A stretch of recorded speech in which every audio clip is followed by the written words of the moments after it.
Welcome to the Film Illogical Society, brought to you by Redacted Media and 6-5 Media. In today's episode, we look at another one of the essentials. And now, here are your hosts, Kris Schulz and T.C. Witt.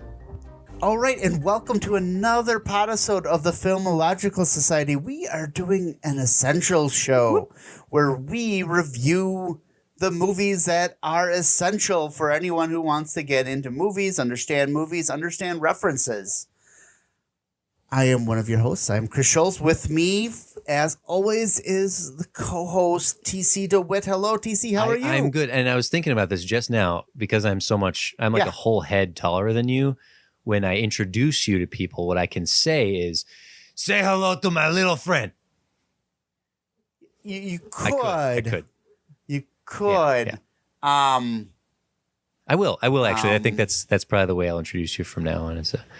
Okay. But you know what? I think I might be confusing people about which Scarface we're talking about.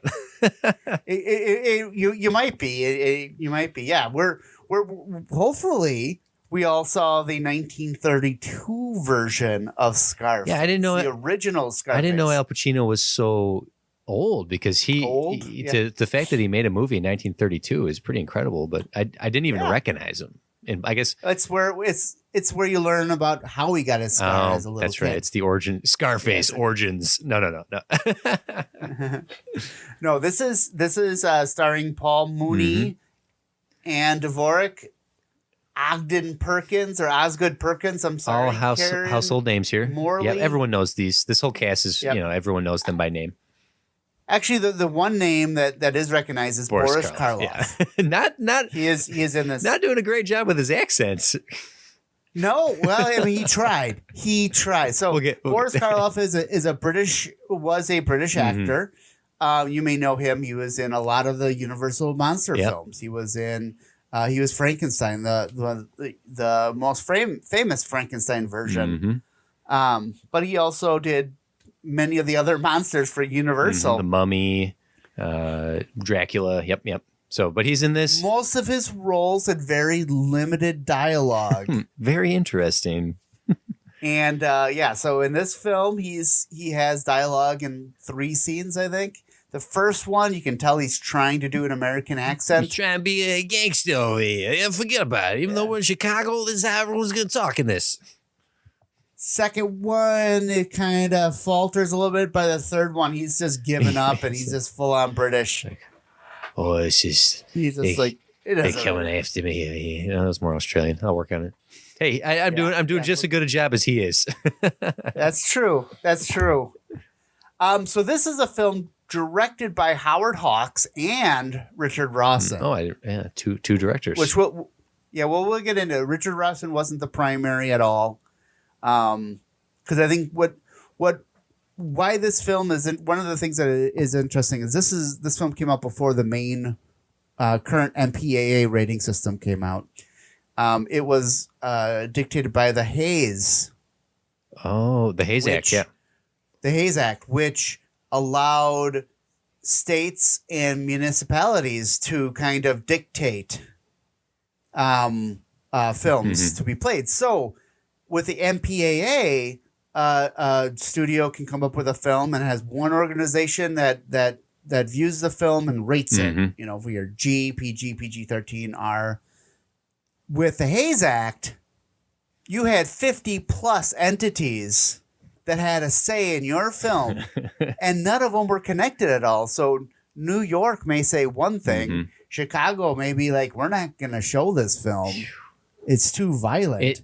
And you have that for every state and every major city. It's incredible that we went from, not incredible, it's fascinating to me that we went from A Clockwork Orange, which is this violent movie that faced similar controversy in its era, to come to something like this, which I had never seen this before. And I was aware of it as a violent movie. I knew that it was too violent for film, too violent for theaters. There were people who, this is just a disgusting display of gratuity and violence and horrible violences. And so I knew it for that regard. And I always pointed to this whenever the conversation of remakes and comes up. It's always like, look, some of the most famous movies of all time are remakes, Scarface being one of them. And I don't think I don't think a lot of people know that the Al Pacino 1983, what the 80s, the Brian De Palma, the Brian De Palma Scarface, 81, 82, something like that, is a remake of this movie.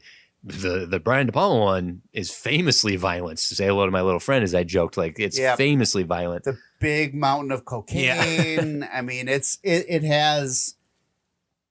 Yeah, so it is amazing how much more restrictive they were in the 30s. Back in the 30s, for this to still be considered this violent movie, this legendary violent movie, and then to see it, there's no blood in this. I don't understand. No, I think most of the murders are done in like shadow. You don't see like deaths happening. Oh, I'm hit. Basically off screen. I'm clutching where I was hit. You can tell because that's where my hand is. Yeah, and my face is wincing. And so to imagine that the Hayes Act, that people were regulating this on a state by state basis, that it's just so. This goes to a conversation about how media and pop culture and society changes. And one of the things I'll often point to is Mothers Against Kiss, right? If you go back to when Kiss, this is the devil's music. Have you listened to Kiss? That if those mothers could hear the music we have today, they would drop dead. They would clutch their pearls so tight they would choke themselves to death. It's so amusing to me to think. Like I recently watched the Ricardos, Being the Ricardos, and there's a discussion in Being the Ricardos about a pregnant woman on TV.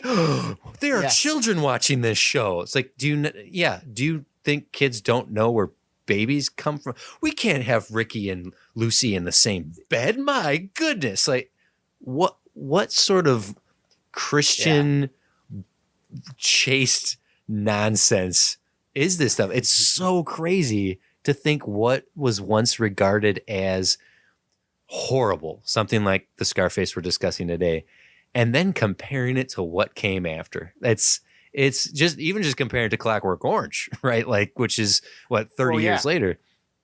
Good. So a lot of the controversy of this film, because this was made in 1932, so this is at the height of the American gangster era, right? This is the early days of the Depression, the Great Depression. So, Al Capone, who this movie is loosely based on, is still alive when this film came out. He probably loved this movie. Yeah, there were rumors that he owned a copy of it, which in 1932 was extremely expensive. That would because you'd have to be really rich to actually own a copy of a film. It's not like today. Let alone watch it. I guess Al Capone would probably walk into a theater in Chicago and be like, "Hey, you're gonna play this movie for me. Hey, put this on the projector." So a lot of the controversy, a lot of the reason for the heavy editing, which we'll talk about later, was because they were afraid that this movie depicted the life of the gangster and made it look too glorious. Okay, so I think the modern day equivalency would be like movies like Boys in the Hood, things like that came out that depicted like the gangster life. And again, there was that fear of this is going to inspire kids to join gangs. I could see, yes, I understand the fear of this, but this is what I think. This is what I think about this movie. And you get a lot of this in the way nostalgia is presented through pop culture, through film especially. You can see the era that the filmmakers were obsessed with, and seeing a gangster movie in the 30s and just the gunslinging violence in this. This is clearly a group of filmmakers, a group of storytellers, a group of actors, what have you, who were obsessed with the Wild West.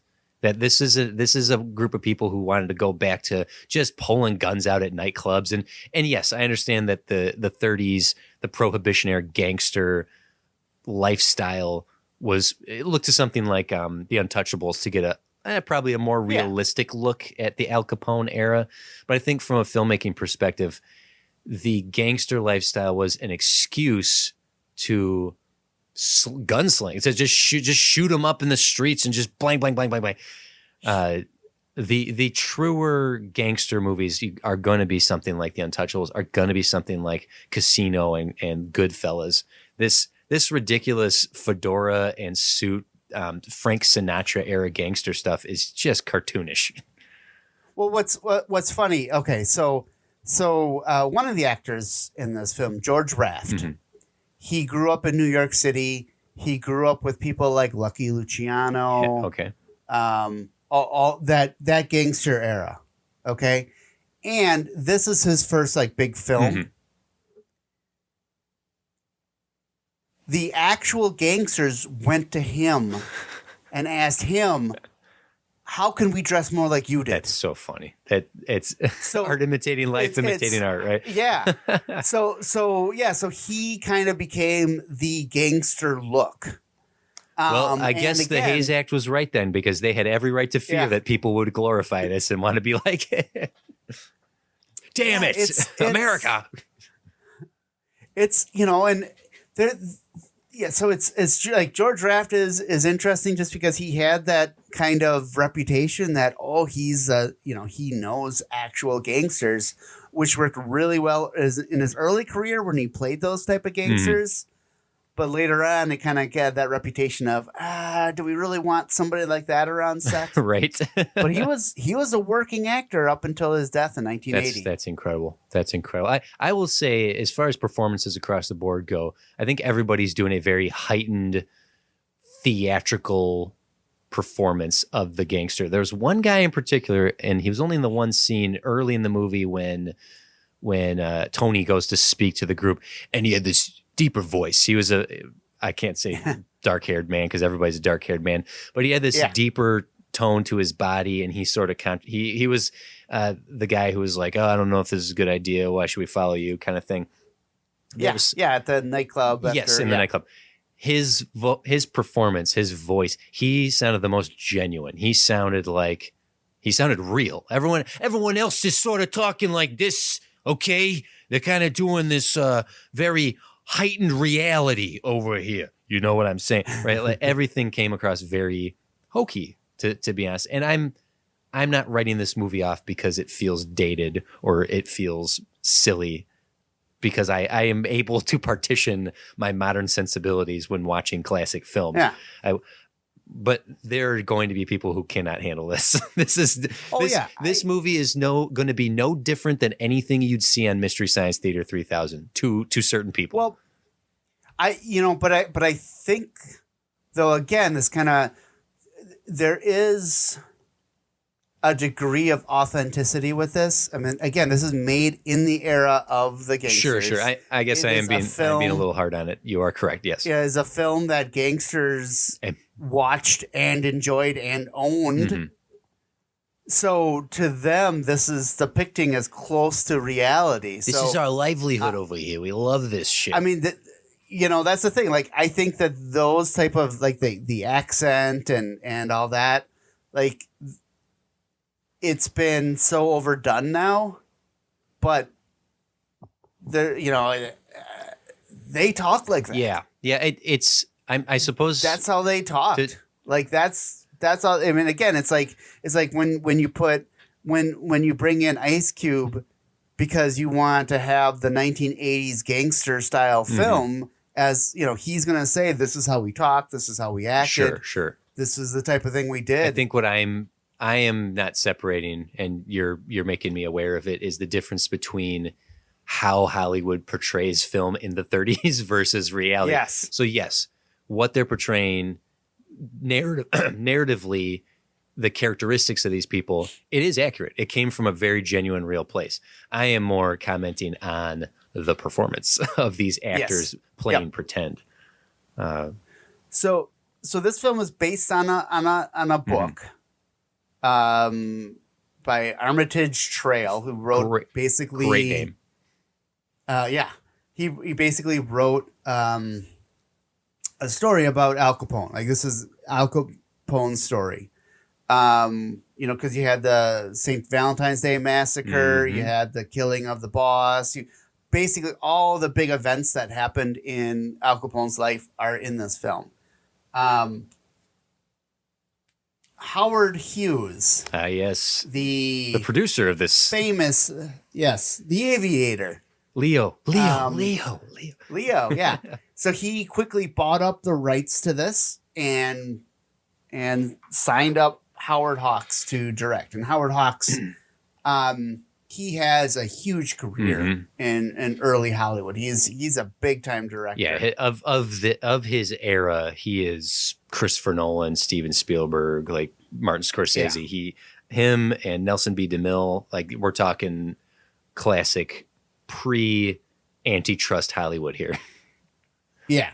There's a big. Yeah, I mean, like a lot of the westerns were directed by Howard Hawks, and he's got some good comedies in there too. For I think Bringing Up Baby or one of those is with him as well, which is I mean, he was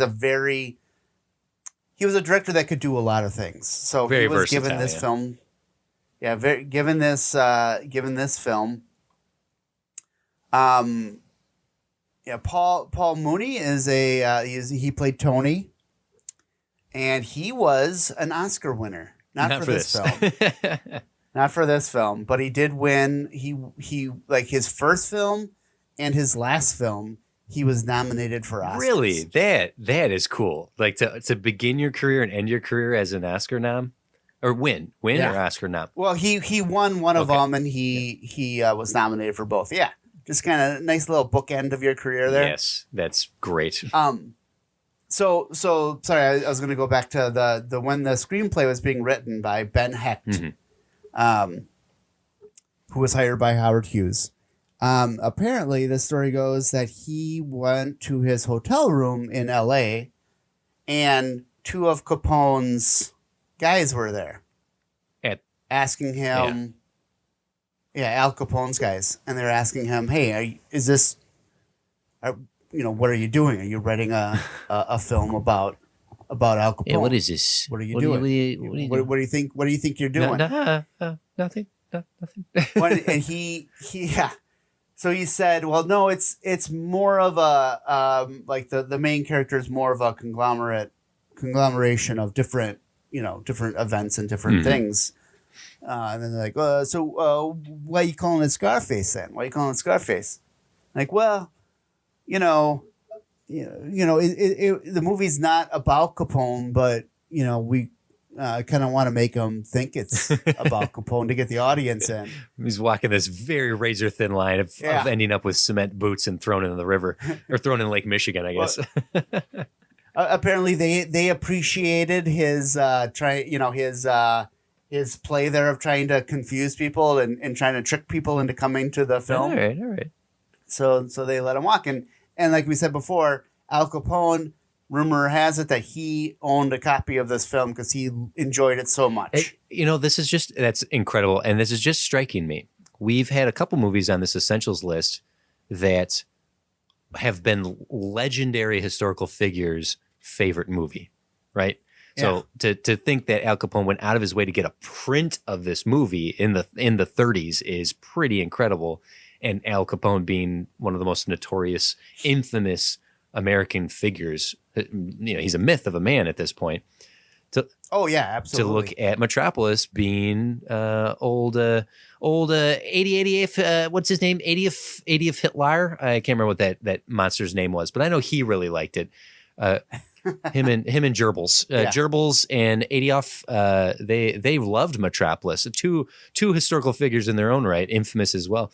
Although, come to think of it, another murderous bastard on a grander scale, but much grander. And are we just picking essential movies that are infamously loved by infamous murdering bastards? well, our next one is Rosemary's Baby. Oh, so that makes sense. Yeah, no, it's not. It's not. It's not. Yeah. So, like the story behind this film is just so dang interesting. Everything you're telling me here, and then what little I looked up when I was just sort of compiling my notes, the story of this movie feels more fascinating than the movie itself.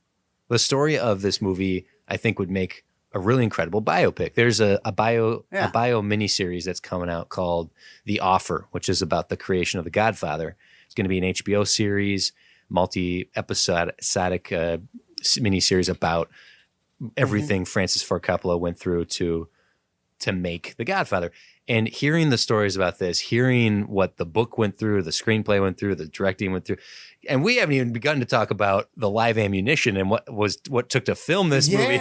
But it's the more I hear about the legend of this film, the more interested I am in it, because this movie is 90 minutes long. It feels like it could have been shorter. Yeah. You know, I will say, so I'll just put it out there. I did enjoy this film.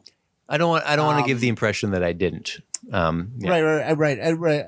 And where one reason I appreciate it, and one thing I'm learning from this essential film, is that the stereotypes or the standard tropes, plot lines, the standard tropes, they started somewhere. Mm-hmm.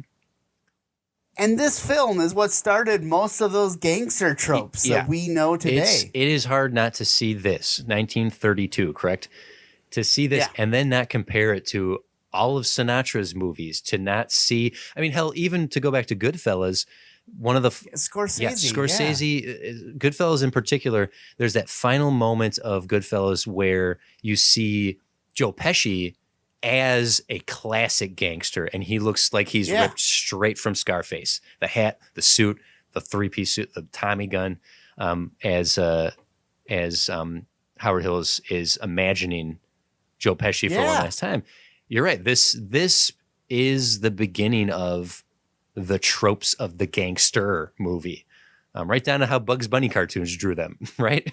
Yeah, and this is considered one of like the three films, because I think James Cagney is another classic gangster actor, but this is one of those films that are looked at as like, this is the creation of this whole genre, of this crime gangster genre of films. And so, Henry Hill. Sorry, if anyone who was like, he said Howard Hill for Ray Liotta's character. Yeah. Well, they already turned this off and discussed. Bastards. So, thank you for that. Oh man. Next time, come with better notes. Yeah, this is certainly a trendsetter. This is certainly a trope setter. Yeah, and I mean, the fact that it's loosely based on, I just want to say this before we get to our break, but it's a film loosely based on someone who is still living. Mm-hmm. Any film today that comes out that's a biopic about somebody still living, it's usually makes them look pretty good. Maybe. For the most part, if they're still living and if they had any part of it. Sure, I'll split hairs with you on this, because if you look at something like Social Network, that doesn't make Mark Zuckerberg look very good. It doesn't, but he had nothing to do with that. Okay, sure. Yeah, like he wasn't. We'll go, maybe in the past 30 years or so, look at something like Rudy, which is a biopic that makes Rudy look great, but in reality, Rudy was not a good guy. Look into it. He was kind of a little shit. But this film, I mean, it does not make Al Capone look good at all. It doesn't make the life. I don't think it makes the lifestyle look great, except if you're Tony, who just rose up and kind of did what he wanted. You're right, and I think the same thing is happening. Okay, gather my thoughts here, because this is a comment on both this movie as some sort of textbook example of how cool the gangster lifestyle would be, and the Al Pacino, the Brian De Palma one. Brian De Palma one in particular is Scarface, right? Tony Montana, right? He is this idol of wannabe gangsters. You see the poster everywhere. You see people with the shirts, and it's the lifestyle. And I have a theory that is based solely on the fact that when in its initial release on home viewing, Scarface is split into two VHSs. And the first VHS is his rise to the top. And then you stop. where he's at the top. And then the second one is his downward spiral into madness and death, right? And I get the feeling, because it's a long movie, because it's split into 2 VHSs, that people are only watching the first half of this movie. So when looking at the 1932, the Howard Hawks here, Scarface, no, this does not show a glorious lifestyle that I don't know if anyone would want this. Who would watch this and go, yeah, I want that. I want to be, as far back as I can remember, I always wanted to be a gangster. No. Yeah, I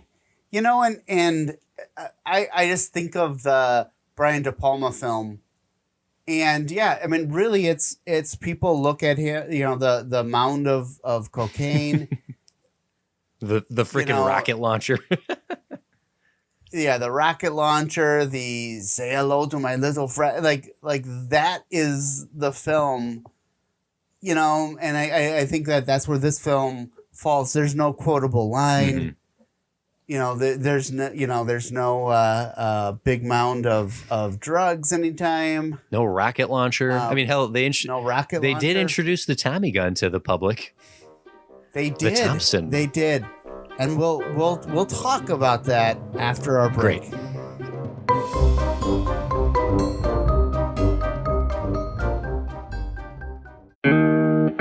Hi, I'm Ryan. And I'm Mike. And we are brothers-in-law. We both love beer and are amateur home brewers. Wait, so does that make us brothers-in-law? I believe so. Every episode, we will talk about aspects of beer and home brewing. But nothing super technical because we're learning this too. So join us as we sit down together and dive into something beer-related. Whether it's a little field research, tasting a certain beer style, or beers from a specific brewery, talk about our experiences brewing beer at home, including our own solo brews, as well as themed competitions we'll set up along the way.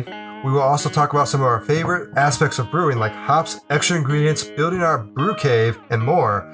And of course, our own misadventures that have happened along the way. So, if you like beer, are home brewing already, or if you have an interest in home brewing and don't know where to start, join us on Brothers-in-Law Podcast on Apple Podcasts, Spotify, Google, YouTube, or wherever you listen to podcasts.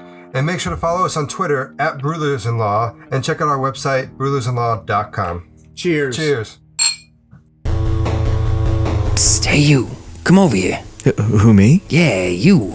Okay. Hey, do you like Zelda? Yeah, I like Zelda. Who doesn't? Oh yeah? You like video games? Yeah, I dabble, I play them, yeah. Yeah.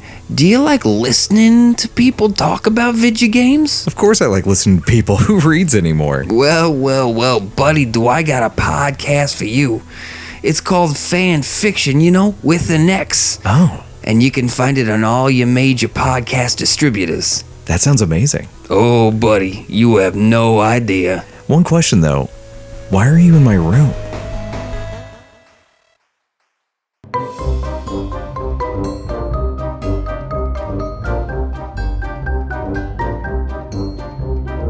Say hello to our second half. Yes. Actually, well, I need to start out with something first. Okay. This podcast is an indictment of gang rule in America and of the callous indifference of the government to this constantly increasing menace to our safety and our liberty. Every incident in this podcast is the reproduction of actual occurrence, and the purpose of this podcast is to demand of the government, what are you going to do about it? The government is your government. What are you going to do about it? So seeing that, when this film opens, you saw that too, that's right? the opening text in the film. My first thought was, as soon as it started, was, oh shit, is this a silent movie? Well, it reminded me of that old, what was that video game? Like the Police Trainer video game? The arcade Police Trainer, yeah, the arcade game. Where it started out with like a plate that said, violence is bad, don't do this, but you're going to shoot up a bunch of people in this game, so enjoy it. The story you're about to hear is true. The names have been changed to protect the innocent. Dun, dun, dun, dun. Dated we'll reference. Come back to that. Yeah. So this is as we get into the Tommy gun talk. Actually, So yeah, I keep doing Go this. ahead. I keep doing the accent I'm doing, but really, everyone's doing. A lot of people in this movie are doing some really cliche Italian accents. And they're talking like this. and some of those people I think were just Italian. Like there was like his third in command, the guy with like the hat that always answered the phone and never could The hear. comic relief ? Yeah, he was. You know what? I found him funny. The shootout. When it's there's a shootout happening and he's on the phone trying to get the name because he was like, don't forget to get the name. So then he's like, no, I can't hear your name. What? Speak up. I can't hear your name. Well, and then there's his death scene when he's shot and I finally got the name, boss. Yes, he was a Angelo, a cute sidekick. Yeah. So yeah, let's talk about the Tommy gun because this is one of the first movies to actually portray it. They don't call it a Tommy gun at all, but they call it a machine gun. They call it a typewriter. Well, there's a moment when it's a drive-by happens and they see what we know as the Tommy gun firsthand, and Tony says it's the Irish gang, the on the north side gang that brought in those weapons, and Tony is like, they got machine guns they can hold in their hand. I want one. And so they wait till the guy gets struck down so he can run out onto the sidewalk and pick one up. And what a fascinating moment of timeliness to be like, oh yeah, there would have to have been a point where that was a new thing. Right? Yeah. Where some people didn't know what they were and some people did. Yeah, in this film it was called a bean shooter, typewriter, and a machine gun. It was never called a Thompson. But yeah, and then that became like the big weapon because Tony took over the town. It's synonymous. And that is going back to that Godfather Goodfellas moment. Yeah. That's the gun that Pesci has. That is synonymous with the gangster era. Look at even the Scarface puppet from Batman. He is holding a Tommy gun. And so you had briefly mentioned this before, but this film in 1932. Oh my God! This is before special effects and things like that were really in place. No squibs, no blanks, no squibs, no blanks. There was somebody off camera shooting actual guns, at the actors, actual bullets. That were making all the effects in all the scenes. When you see actors dodging bullets in this, they are literally dodging bullets. I'm aghast. I am aghast by this, especially considering the issues we most recently have had with a prop gun on set. To imagine that they're firing live ammunition at actors, live ammunition at the actual actors too. Reset for one. At anybody, it's yeah. So part of this was filmed on Harold Lloyd's film set. He had his own film company and all that, and during the filming, Harold Lloyd's brother lost an eye because of a bullet fragment. Jesus Christ. That is incredible. I know we can write it off as like, oh, it was a different era, but Jesus. There was a different era. There was less safety concerns. So we can say it was a different era, but I think we can say this is why there are safety issues that need to be handled on all film sets. I almost feel like this is a reason certain unions were created. Yeah. Because that is that, and that's the thing. It's like if an actor or extra or crew got shot, it's work. Oh yeah, it's work. Oh my God. I'm actually curious how many bullets were shot on screen because there is a lot. There's a lot. And so, I mean, so typically it was shot by either ex-military or people that had military training or police training. So that was their safety, that they just had someone who knew how to fire a gun well. Had to fire a gun well enough. I mean, but these are machine guns or You know, and again, that the Tommy gun isn't known. It was a great gun for the gangsters because it just sprayed everywhere. Like there's a great a passing of time moment in this that I really appreciate. It's one of my favorite moments in the whole film, is to show the calendar going a year going by is just superimposed with a Tommy gun firing bullets. So then with it's just and the calendar's going. Yeah, that was really, really well done. But I just still can't believe that was okay. That's just the way it was. Okay, and yeah, because you have to show that things are, accurate. Yeah, and I hear about stuff like there's trivia about live bullets in certain films and live ammunition and live munitions to see like explosions and whatnot. To go to like the first Lethal Weapon, Mel Gibson wanted an actual bullet to put into the gun in the scene where Riggs is Riggs is contemplating suicide. He was like, I need a real bullet. And it's like, no, you are you insane, man? But yes, Mel Gibson is insane. But at the time, we didn't know. We didn't know that at the time. We just thought he was Australian. And the thing is that I don't think that real bullets looked better than the sort of special effects you can get in, say, something like the lobby scene in The Matrix, where the lobby in the Matrix scenes, they loaded those walls with squibs. 100 squibs, just and chunks of wall flying off. And the special effect of bullet fire that has been developed over the century of cinema looks better. Right down to like, we know the sound of a silencer in a movie, right? That's not how they sound in real life. They do not suppress bullet sounds like that. But it's the illusion of film. It's the magic of film. And real bullets, I'm glad that they moved away from that because Jesus. Yeah, I don't think Hollywood would be as glamorous if they were like, no, we need to use real bullets. Geez, guys, if I wanted to have live ammunition shot at me, I would have joined the army. I would have gone to war. Or become an actor. Okay.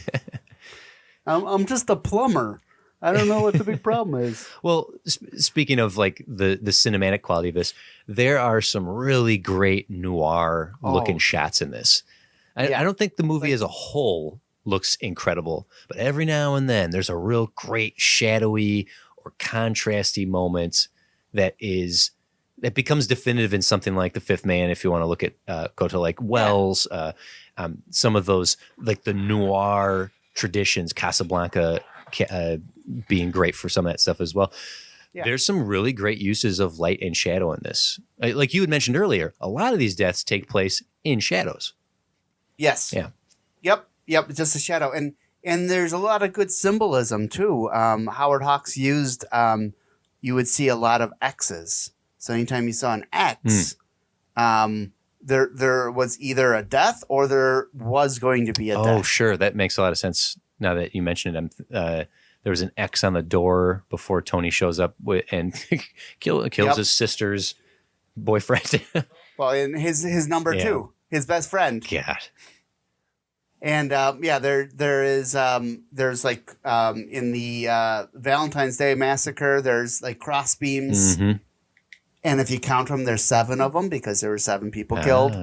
Right before Boris Karloff is killed, he puts an X down for a strike because he's killed in a bowling alley. Oh, that's clever. See, I don't feel like older movies like this are known for symbolism or the artistry of their films. But every now and then you hear stuff like this and go, well, no, this was a deliberate artistic choice by the filmmaker, by Howard Hawks as a director, and that's cool. That's neat to catch that. Good, well done.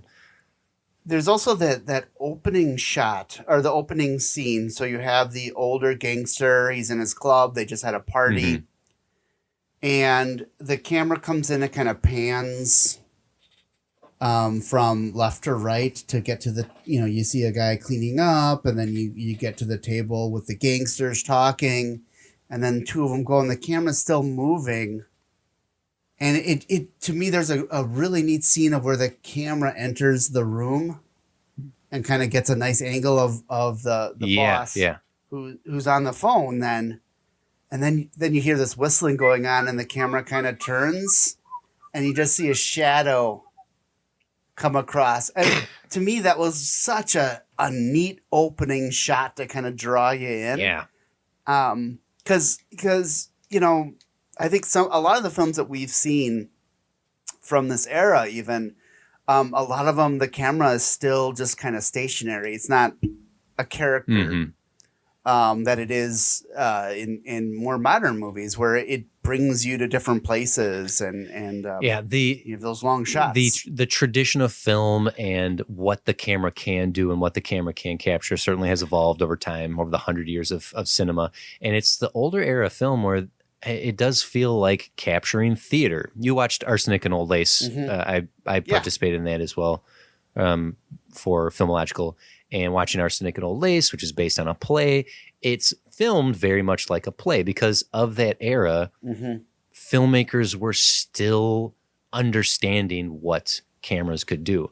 So to get some really cool shots in this, to get like that opening shot where you go through the stag party, the people leaving, the shadow coming up, it's like something like that makes me go, see, this, whether people realize it or not, subconsciously maybe, that's what they could see special about this film, was moments like that, because it was something new or newish or something that hadn't become the standard yet in film. Yeah. Well, and you can just see a direct connection between like those type of shots and then Scorsese or Spielberg, you know, with their oneers and things like, and those,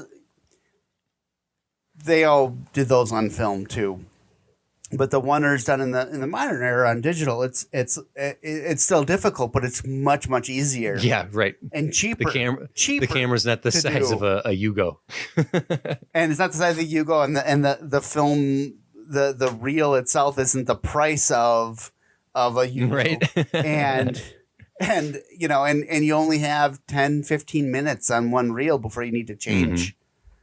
So you're really limited, and you know, maybe there was an interesting cut in there. I don't know, but I didn't see a cut, but that doesn't mean they didn't hide one because of the use of shadows.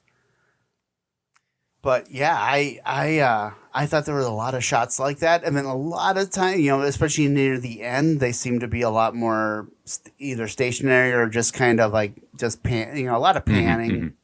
Left and right, but not as much of the interesting shots. But when looking at this film and discussing it as an essential, right? That's what the series is all about, is considering it as an essential, and not to. I'm certainly not trying to wrap up right now. I'm just moving the conversation over to this point. Is one of the things that I think is essential about this movie is that the most known version of this is the remake, and I think what makes this movie special is that it is a trendsetter or trope setter. It is a cliche setter even, but that you can take something as notorious as this movie and reimagine it for a different decade, a different era, a different type of character or a different type of gangster in Tony Montana, and achieve new results that also are similar to what this movie was trying to do in the first place. It's funny to me that you talk about the Hayes Act and the people worried that this glorifies the gangster lifestyle when it so clearly doesn't. There's nothing glorious about this. Every character in this movie dies, innocent or guilty. The only people who survive this are the cops. Yeah, that's a whole different conversation. I'm not trying to open that can of worms, but the message here, the conversation elicited by this, people looking at it and thinking it's cool. It kind of goes to Clockwork Orange again, where it's like, why do you think this is cool? What are you seeing here that you want to emulate? Are you watching the 15-minute TV version of this film? Is that what you think is cool? Jeez, I you get much more violent on TV nowadays. But as far as an essential is concerned, this is a fascinating study of specifically a genre. This as a gangster genre. And what I think is interesting about the gangster genre is I think it's dead. Maybe not like buried in the ground, But gangster movies, they have gone. Gangsters themselves are gone. Like Tony Soprano, and you go, I mean, Sopranos is 15 years old now, but Sopranos was the last breath of the gangster, right? A lot of the people who want to emulate the gangster lifestyle can't do it anymore. The modern technology, the way we regulate crime, the way crime is punished in this country, like gangsters are gone, right? They're a joke now. Gangs in different respects still exist, certainly, but this is a time capsule of a very bygone era. And I know I keep bringing up Goodfellas, but Goodfellas is also a movie, also a story much like Sopranos that says this era is over. This era is gone. And that goes as far as the films themselves, because think of the rare few gangster movies we get nowadays. Who gives a shit? Been there, done that. It is well-trod ground where you get something like Black Mass with Johnny Depp, which should have been this big like Oscar contended push movie, and it's forgettable. You get something like American Gangster with Denzel and Russell Crowe, and it's forgettable. I think the gangster movie is gone, or has said everything it can say. I think at least for now, because I mean, you think, like I think you look at different genres, like the Western genre had a little bit of a comeback in like the late 80s, early 90s. Well, you get something like Unforgiven, and every now and then, you'll get a new Western, like you'll get Django, you'll get the Harder They Fall, but for the most part, but like with the Western, that genre has pretty much moved into space. Yeah, space Westerns much more so. Yes, like I mean, you look at some of the films like Guardians of the Galaxy. You look at Star Wars. The Mandalorian is the best. The Mandalorian and Cowboy Bebop are the best cowboy things we have right now. So and maybe that's something that and I think it has been looked at, right? You look at like the crime lords again. Look at the Book of Boba Fett with the crime lord. Oh my God! And anything with Jabba the Hutt, like it has to adapt.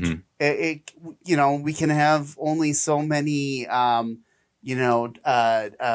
movies that are made that look like they were in the 1930s to encapsulate this type of lifestyle. Exactly, they just get derivative. It's just like I said, well-trod ground where I think everything that needs to be said has been said until someone comes along and can find a really fresh take on this type of movie. And that goes back to what I said earlier, where the creation of this movie sounds far more fascinating to me than the movie itself. Yeah. This is but Scarface, 1932 Scarface, is an academic watch. We've talked about this before. I can't remember which one we discussed.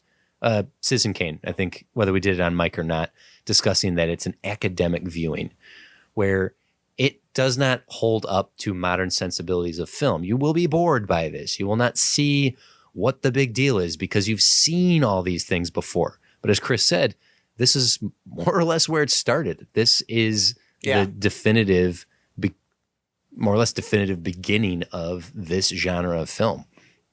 And I'm curious to think if I could pinpoint the true end of the gangster era. And it very well might be Sopranos. Well, because I think Sopranos, you like the era that everyone looks at is this 1920s, 30s era, the Al Capone, the Tommy guns, Lucky Luciano, Tommy Babyface guns, Nelson, the three-piece suits and just dressed to the nines, and they get everything and all that, and then you go into the 60s with Goodfellas. And it's still, somewhat like that in Casino and some of those. But when you get to the modern day one, he's just a suburban dad. It's just sad. It's just they're barely holding on to anything. And I think it's a good kind of bookend to that. And Scorsese's still making films, so there's still going to be gangster movies. I mean. And the thing is, you could do different ones, like the Gangs of New York that took place in the 1850s in New York City. Peaky Blinders, also another example Peaky Blinders. of the era of the 30s era, but certainly not in America. Yeah. So I do. I was able to research a little bit some of the differences between what the book had Okay, cool. and what was in the film. And again, you said that just the book was written with a lot of first person perspective on this world. but it is a fiction book. Like, so it took real life events, but it fictionalized. Sure. So in the book, so Tony went off to war, and he was injured in war. That's where he got his scar from. But when he came back, he quickly realized that A, nobody knew who he was, nobody could recognize him, and then B, he was reported dead. Okay. So he kind of took this crime lifestyle. His brother was a cop. Oh, that. And his brother was like the main detective that was investigating him, trying to bring him in and all that. That's a great little detail. Yeah. Huh. So they decided like that was too confusing. The book there was never. I think in the book, Tony he loved his sister almost to the point of incestuousness. Yeah, that kind of read on screen. It kind of read on screen a little bit, but I think it was a little bit more. So those are some of the differences. Sorry, I'm just checking my notes. Fair. I thought there was more. The brother thing is kind of a fun thing. Like it could be. This is a 90-minute movie. You can add a subplot in that the main cop chasing this guy is his flesh and blood, and that. Well, you could, but you have the whole like starting point of of him being in the war and getting the scar and being reported dead. Like you have to focus a lot more on that. Sure. So yeah. Yeah, I can't find my notes, so that's okay. The other thing is, so the Hayes Act. So this film was done about 1931. It was going to come out then, but it had to be delayed a year because of the Hayes Act. Right. It's too violent. so Edit it down. It was too violent. Censor, Edit censor, it down. censor. This is some of the and Howard Hughes was against all of this. Howard Hawks was also not happy with any of this. Howard Hughes was trying to get it forced to be shown in all these places as is. So there is no version today that is an actual original cut. Really? Okay, so all the versions that you see are compromises. Oh, okay. So the opening scene where it talks about this is about the crime rate going up and this, what are you going to do about the government? That was one of the compromises to kind of make it seem like we got to do something here. There were scenes added, like there's a scene where the newspaper editor is being harassed by local concerned citizens about the rise in crime. And the newspaper editor basically says that, like, this is your government not doing it. My job is to show where the government is failing. Right. And, those scenes were added post. Those are all filmed later. That's why they kind of, they do feel hodgepodge. Yeah, and it's like, who is this guy? Like, why is this guy here all of a sudden? Actually, yeah, he totally feels out of place. That makes total sense that it was sort of, it does feel tacked on. So there is, and those are all like compromises. Even Howard Hawks was okay with that. But there was one compromise that he refused to do. And so did most of the actors. This is where Richard Rawson, the other director, comes in. Oh, so okay. I'm there curious is about this. There is an alternate ending to the film.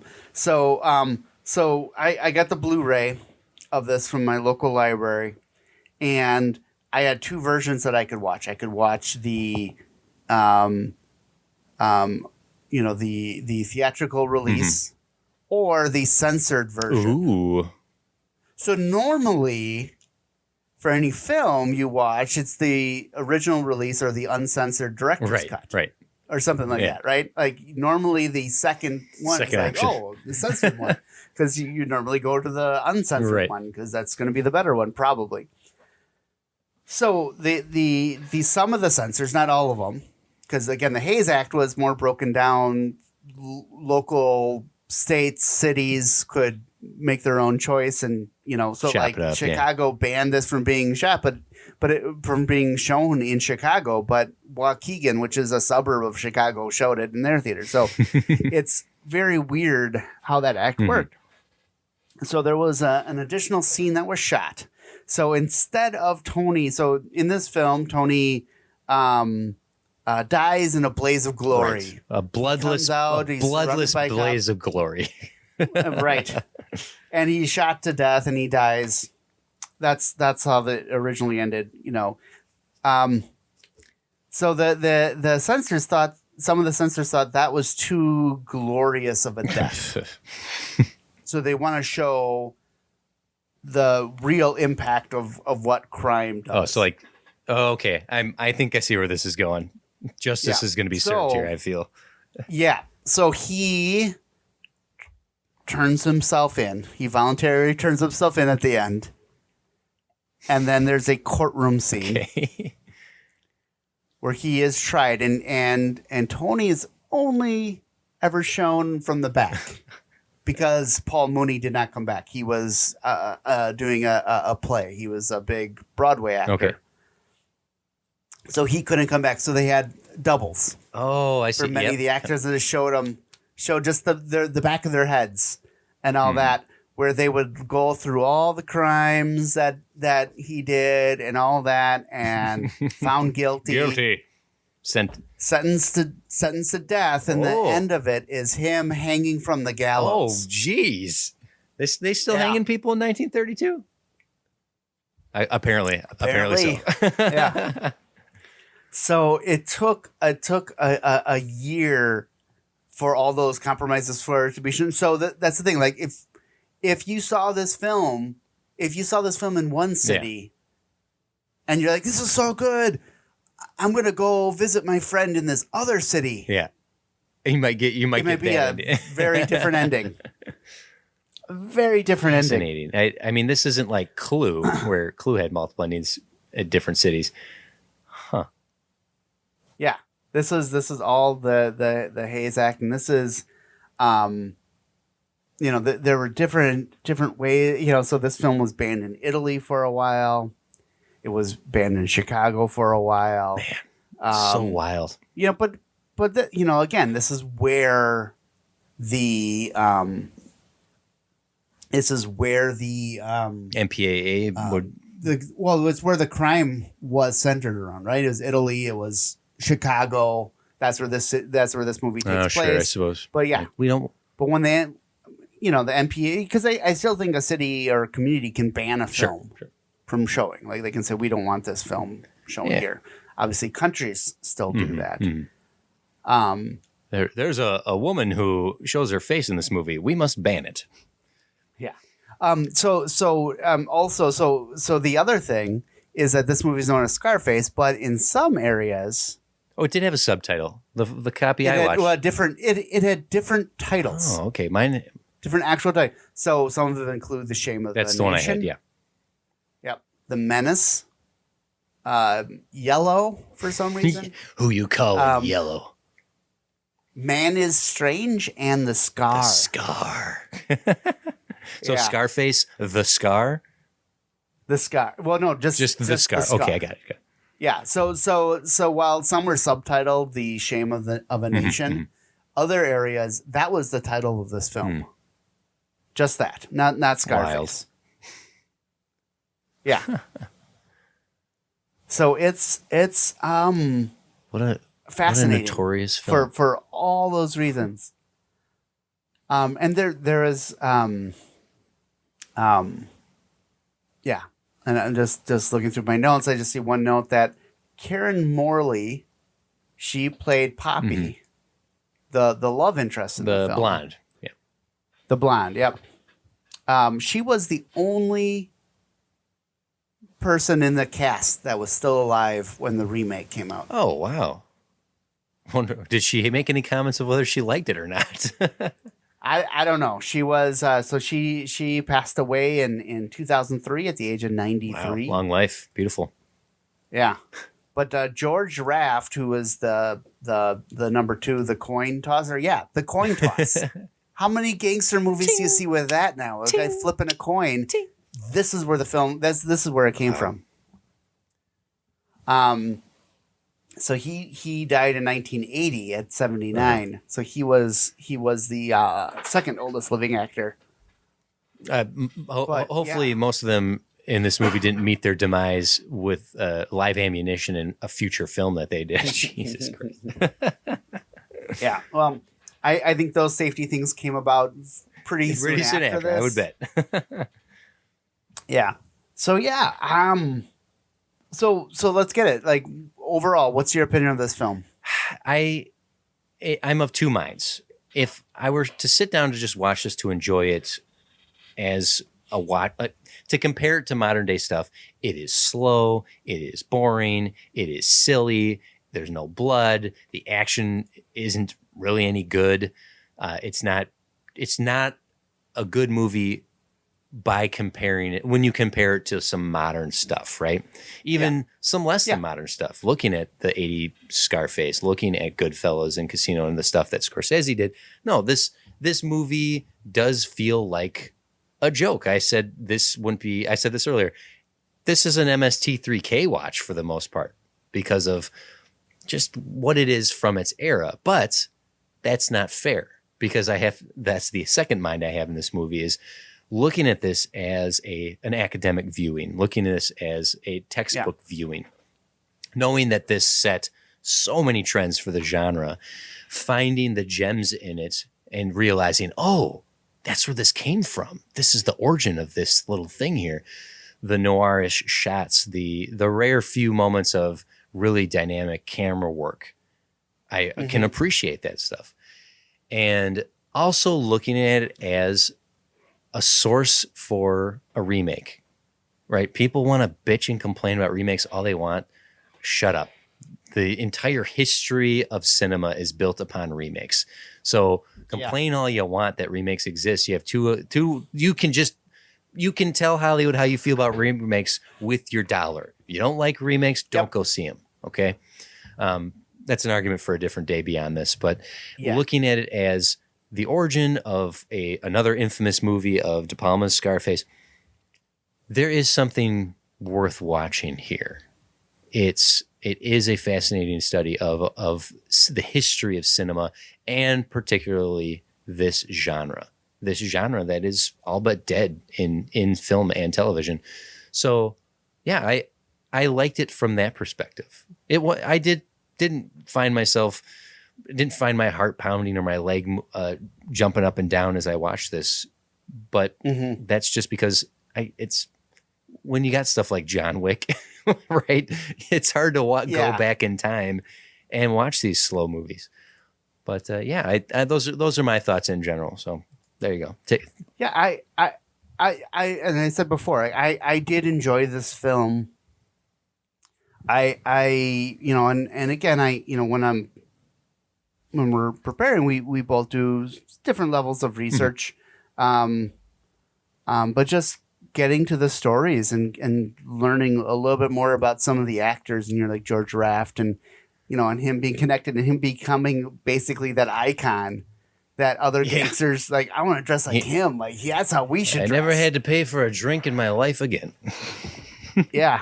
But yeah, I mean, you I'm watching this and it's like, I've seen this film before because scenes and other elements and all that have all been done so many times in so many other films.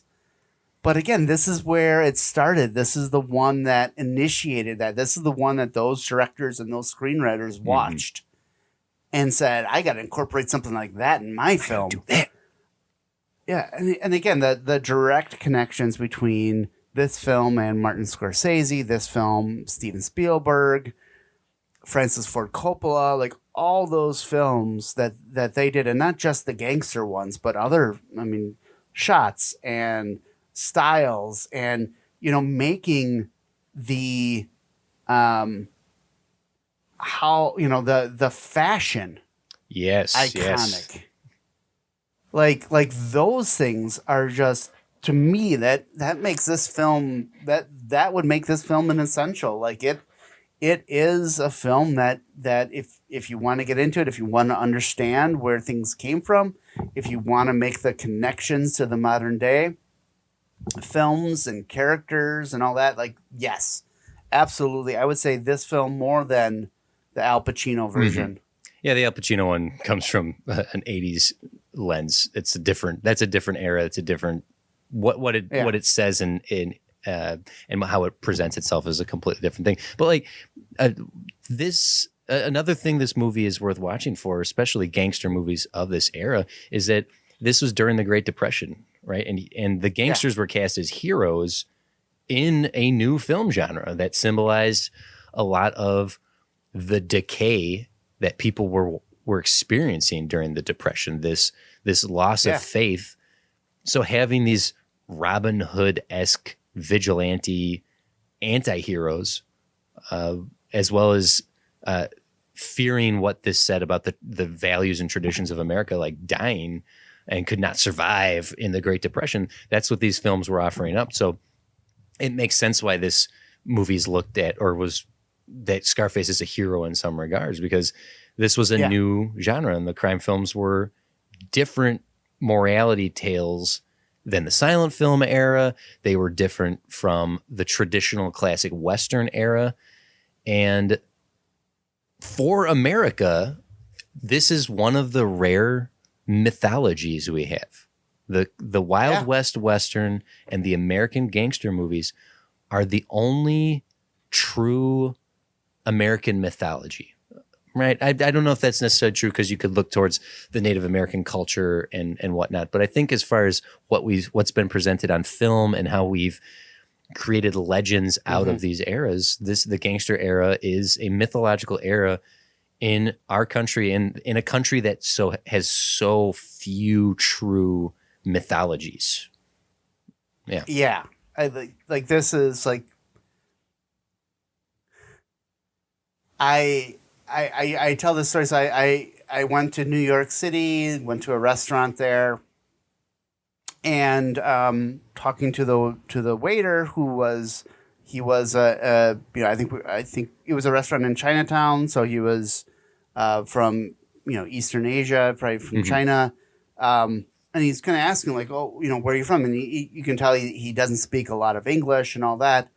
And, kind of said, well, we're, from the, I'm already smart enough to know not to say like, oh, Waukesha, right. Wisconsin, or, like the Milwaukee. Pick the closest place. Yeah. Milwaukee. Yeah. Big monkey. Like, he didn't know where that was. I said, Chicago. Oh, Chicago. Bang, bang, bang, bang.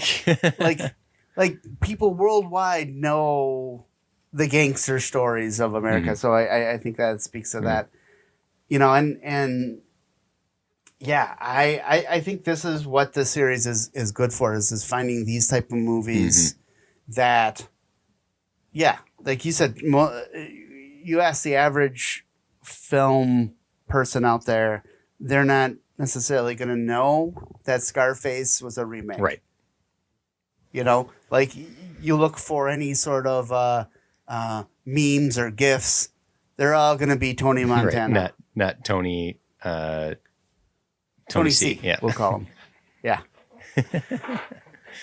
Yeah. So it's yeah. So, I agree. Like I said, I enjoyed this film. It was a nice 90-minute film. It wasn't too long. Like you said, there were the parts that could have been removed were those that were added, I think, for the newspaper stuff. Like the newspaper scene, like it's like where are we now? What are we doing here? Of the movies we've watched in this series so far, this does stand out in its own way, and we've found some very interesting movies to watch, to Seven Samurai and Rebel Without a Cause and what have you. And I'm curious to see where we go next, because going from Clockwork Orange to this, and comparing the violence of them and the way society reacted to both of these. I don't want to just keep picking violent movies to watch for this, but right. As far as what we're trying to do on this podcast in the discussing of essential films to help create a lexicon, to create a language in film analysis. Yeah. Scarface, I recommend. So the 1932 Scarface. Yeah. And watch the original theatrical release. Don't watch the courtroom scene because it's no. Watch this anti-hero get gunned down. But there it is. There we have it. Yeah. That's Scarface. Yeah. And where are we going to go next? I don't know. We haven't discussed it quite yet. I have a couple options I want to throw at you, but I'd rather do it off mic so we don't commit to ourselves to anything. Okay. All right. Sounds good. Yeah, we'll post that out quickly. All right. Of what we're going to go next. So, yeah. So, TC, thank you. Oh, it's always a pleasure. I know you're busy out in Hollywood making Scarface 2, the zombie version of this. Scarface, Eat Your Face. A real Hollywood movie, Chris. Yeah. Well, with that, I think it's time we say goodbye to my little friend. No. Yes. That's wrong one. Darn it. Thank you again for listening to the Film Illogical Society. If you'd like to listen to similar podcasts, please check out 65 Media on Stitcher, iTunes, and Facebook. Or check out Redacted Media on Facebook or YouTube.